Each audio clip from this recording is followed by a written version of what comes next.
Halo teman-teman, selamat datang di SciCast.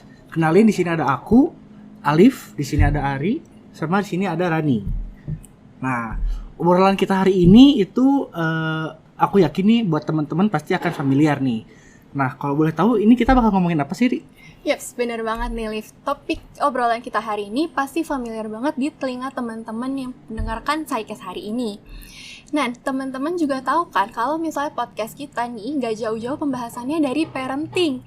Maka dari itu, untuk hari ini kita akan membahas mengenai topik ekspektasi orang tua terhadap pendidikan anak-anak. Wah, ini mah topiknya pasti relate ya sama teman-teman di luar sana, dan mungkin Pasti bahkan sih. kita bertiga nih Iya. relate juga sama Kita kan ini. pernah mengalami ya, pasti ya. Betul. Setuju banget nih. Nah, mungkin karena tadi Alif udah ngomong, udah nyetok nih. Waduh. Kita pernah mengalami. Boleh nih Alif mungkin sharing gimana sih pengalamannya? Kalau aku sih dulu tuh emang apa ya, kan karena orang tua aku tuh dari kakek itu kan mereka udah TNI kan. Terus ayah juga TNI, terus akhirnya ke nenek itu jadi yaudah Liv kamu akmil gitu. Cuman aku tidak merasa it's my calling gitu, jadi aduh enggak deh gitu. Ini kalau dari Ari gimana? Oke, sebenarnya kalau dari aku sendiri, seingat pengalaman aku nih selama kita kan udah 15 tahun ya kurang lebih menempuh pendidikan, sebenarnya nggak ada yang gimana-gimana sih. Maksudnya kalau dari orang tua, harapan mereka yang penting aku bisa melakukan yang terbaik dalam pendidikan aku, dan maksudnya aku juga nggak yang terbebani ketika aku menjalankan pendidikan aku, gitu sih Ran. Sama banget sih aku sama Ari kayak gitu juga. Samanya gimana tuh? Boleh dijelasin nggak? Samanya adalah aku juga tidak terlalu ditekanin banget untuk untuk kayak harus setinggi mungkin, nilainya harus tinggi banget atau harus pinter banget. Aku nggak terlalu ditekanin, alhamdulillahnya kayak gitu. Samanya. Oke, kita udah sharing-sharing nih pengalaman singkat kita tentang ekspektasi orang tua terhadap pendidikan kita. Nah, ngomongin ekspektasi orang tua nih, Liv. Sebenarnya apa sih, Liv, ekspektasi itu? Sebenarnya kalau kita lihat di KBBI ya, ekspektasi itu kan artinya lebih ke harapan ya. Cuman karena kita sekarang lagi bahas ekspektasi orang tua, jadi lebih ke keyakinan sih, keyakinan dan penilaian orang tua terhadap prestasi si anak di masa depan gitu. Jadi kayak misalnya nilainya kayak gimana, terus ntar kuliahnya di universitas kayak apa gitu. Oh, oke, menarik. Tapi aku jadi penasaran sih, gimana atau kenapa nih ekspektasi orang tua ini bisa muncul? Nah, orang tua akhirnya bisa memunculkan ekspektasi dari dalam diri mereka untuk pendidikan anak mereka. Sebenarnya muncul terutama karena adanya anggapan dari diri orang tua bahwa ekspektasi mereka ini bisa memotivasi anak dalam menempuh pendidikan mereka, supaya nantinya ketika anak menjalankan pendidikan itu mereka berada dalam jalur yang benar, dalam jalur untuk mencapai suatu nilai yang tinggi dan suatu prestasi kayak gitu, Ran. Iya. Tapi selain yang tadi, kalau aku jadi orang tua ya, kalau aku menempatkan diri sebagai orang tua, mungkin aku pengen anak aku tuh nanti bisa masuk universitas yang emang top gitu. Jadi seenggaknya ntar kalau misalnya dia udah lulus nanti, dia pas mau kerja nih udah bagus gitu di latar belakangnya. Oh, ini dia universitas top nih, oke lah gitu. Oke. Berarti kalau aku lihat nih sebenarnya ekspektasi orang tua ini bisa muncul tuh karena adanya kekhawatiran orang tua ya akan masa depan anak-anaknya nanti gimana, dan sebenarnya ini tuh buat kebaikan kita juga nih sebagai anak gitu ya.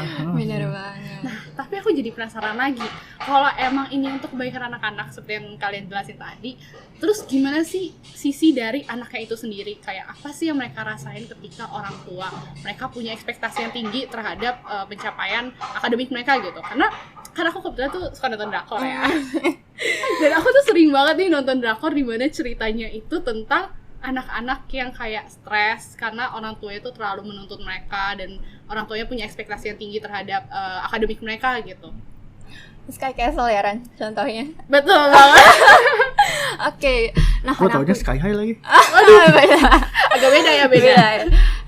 Oke, balik lagi ke pertanyaan kalian nih, gimana kalau dari sisi anak?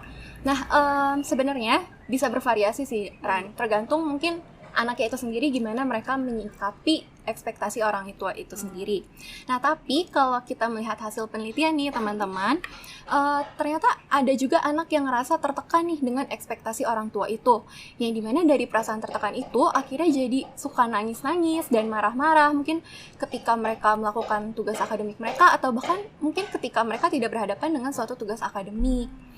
Nah, tapi selain itu ada juga anak yang merasa tertekan tuh bukan karena ekspektasi orang tua, tapi dari diri mereka sendiri.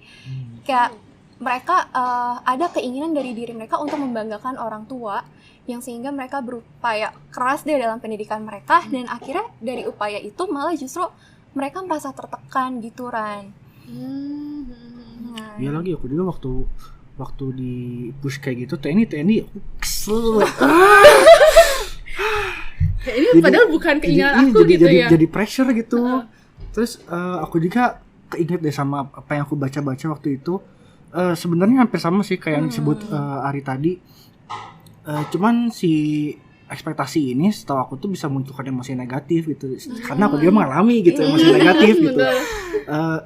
Salah satunya tuh ya mungkin pas aku ngalamin aku nggak nyampe sih alhamdulillahnya. Tapi emang bisa mencapai depresi gitu. Nah ini tuh emang kalau dari aku baca-baca ya, ini tuh terjadi karena emang kritik dari orang tua tuh tinggi gitu sama anaknya. Jadi pas anaknya gagal buat menuhin ekspektasi orang tua ini, mereka justru si anak itu justru malah jadi stres gitu. Aduh aku teh gagal, aku tuh beban orang tua gitu. Iya sih, bisa sih, itu bisa munculkan pikiran di anak-anak. Iya. Berarti sebenarnya ini gimana dampaknya ke anak tuh emang tergantung gimana orang tua menyikapi ekspektasi mereka ke anak-anaknya ya. Karena kalau emang terlalu menuntut, nanti malah anak tuh jadi keberatan dengan ekspektasi yang dimiliki oleh orang tua, dan yang akhirnya jadi muncullah tadi emosi-emosi negatif kan, bahkan mungkin sampai depresi gitu. Dan ini ternyata juga mungkin tidak hanya berdampak ke emosi anak aja, tapi bisa juga ke gimana relasi antara anak dan orang tua juga ya. Iya. Aku setuju sih, itu bisa berdampak banget sama relasinya. Soalnya waktu ini berdasarkan pengalaman aku aja ya, waktu aku digituin itu aku merasa jadi agak renggang gitu sama keluarga tuh. Soalnya kayak pasti kalau ketemu pasti bakal disuruh ke TNI gitu. Aduh udah deh gitu. Kayak gitu sih. Terus sebenarnya karena kita tahu nih kan si ekspektasi orang tua ini kan munculnya emang karena ya orang tua mana sih yang nggak mau yang terbaik buat kita gitu. Jadi aku pikir kayaknya walaupun emang ekspektasi ini tuh highlightnya itu kan dampak negatifnya, tapi menurut aku ada juga nih dampak positifnya. Yaps, bener banget nih apa yang diomongin Alif. Karena kan nggak mungkin orang tua menuntut kita untuk ini, tapi nggak ada yang baik untuk kita kan. Pasti maksudnya dari mereka pun ada maksud tertentu yang baik untuk kita. Nah, aku sempat baca-baca nih dari suatu artikel bahwa ternyata ekspektasi orang tua ini pada anak bisa membuat anak menjadi fokus dalam menjalankan pendidikan mereka. Kayak selain itu bisa juga meningkatkan kinerja akademik anak dan meningkatkan perilaku positif di kelas nih. Ketika anak ya sedang mengikuti kelas kan, mereka otomatis kayak terarah untuk aku mau memenuhi ekspektasi orang tua supaya aku mendapatkan nilai bagus. Nah maka dari itu mereka mencoba untuk berperilaku positif kan. Dan selain itu ternyata ekspektasi orang tua juga bisa mengurangi kemungkinan anak gagal dalam naik kelas nih teman-teman. I see. Jadi emang ya meskipun ada dampak negatif yang tadi muncul emosi negatif, tapi juga ada dampak positif, apalagi terkhusus ke performa anak di akademik ya. Terus mungkin aku juga sedikit mau ngasih informasi sih selain tadi dampak-dampak. Ternyata nih ya ekspektasi tinggi ini istilahnya lebih tinggi pada orang tua Asian American dibandingin orang tua Amerika asli gitu. Dan mungkin karena kan kita sama-sama Asia juga ya, kita juga memahami nih kayak orang tua ternyata tuh nekenin kita banget dalam bidang akademik gitu. Dan mungkin kita juga udah pernah dengar istilah tiger parenting gak sih? Benar banget nih. Nah, tiger parenting ini tuh banyak banget diaplikasiin oleh orang tua di Asia, dan terus saya emang fokusnya tuh nekeninnya lebih ke bidang akademiknya gitu. Dan ternyata perbedaannya tuh nggak cuma itu aja. Ternyata ada perbedaan loh antara ekspektasi orang tua terhadap pendidikan. Itu tuh ada bedanya antara ke anak perempuan sama ke anak laki-laki. Di mana anak perempuan ini ternyata lebih sering didiskusikan diajak berdiskusi terkait dunia perguruan tinggi oleh orang tua daripada laki-laki. Dan diskusi ini udah dimulai sejak kelas 10 SMA. Bayangin deh, masih baru masuk SMA udah didiskusiin nih terkait nanti kuliah mau gimana gitu. Kalau saya sih tambah overthinking ya. Iya, betul banget. Baru kita masuk SMA loh, kita kayak baru melangkah, baru buka pintu deh, kita udah disuruh lari, kayak ya ampun. Tapi wow, ternyata menarik nih ya dari apa yang udah disampaikan Rani dan Alif juga sebelum-sebelumnya. Aku jadi tercerahkan nih. Dan mungkin teman-teman yang nonton juga jadi ikut tercerahkan nih ya. Nah, kita kan hari ini udah cukup banyak bahas tentang ekspektasi orang tua. Dan tadi kita juga udah menyinggung dampak negatif dan dampak positif nih. Nah, melihat dari dampak yang ada itu, kita jadi tersadarkan gak sih secara sadar bahwa ternyata komunikasi itu menjadi suatu hal yang penting antara orang tua dan anak, yang dimana komunikasi ini orang tua bisa mencoba untuk mengomunikasikan apa sih harapan mereka, dan mungkin dari anak juga bisa mencoba untuk mengomunikasikan gimana perasaan mereka terhadap si ekspektasi itu. Karena kalau kita mengutip dari quotes-quotes yang banyak bertebaran di timeline nih, communication is the key ya teman-teman. Setuju sih. Iya. Jadi nggak cuman orang tua yang ngasih tahu harapan mereka, tapi juga kita juga sebagai anak gitu, kalau misal bisa negosiasi juga. Jadi kalau misalnya emang kayaknya pribadi aku kayaknya nggak bisa deh bun atau apa karena bla bla bla gitu. Terus orang tua juga mungkin setelah mendengar negosiasi itu mungkin bisa juga nih buat nurunin ekspektasinya, karena siapa tahu juga kan emang ekspektasi yang terlalu tinggi itu kadang kita nggak nyadar gitu kalau orang itu tuh bisa mencapainya atau enggak gitu. Setuju banget sih, dan yang terpenting jangan lupa juga untuk saling menunjukkan kasih sayang antara orang tua dan anak, karena dari rasa sayang ini yang akhirnya nanti anak dan orang tua tuh bisa bekerja bersama untuk memenuhi ekspektasi secara bersama gitu. Betul banget, aku setuju banget dari apa yang udah disampaikan Rani dan Alif, dan mungkin dari keseluruhan pembicaraan kita hari ini. Nah, by the way nih, Liv, Ran, kayak kita udah cukup lama nggak sih ngobrol-ngobrol hari ini? Nggak kerasa ya? Nggak kerasa? Bener. Makasih banyak loh, kita hari ini udah berbagi banyak informasi dengan topik yang mungkin banyak relate dengan teman-teman yang nonton podcast kita hari ini.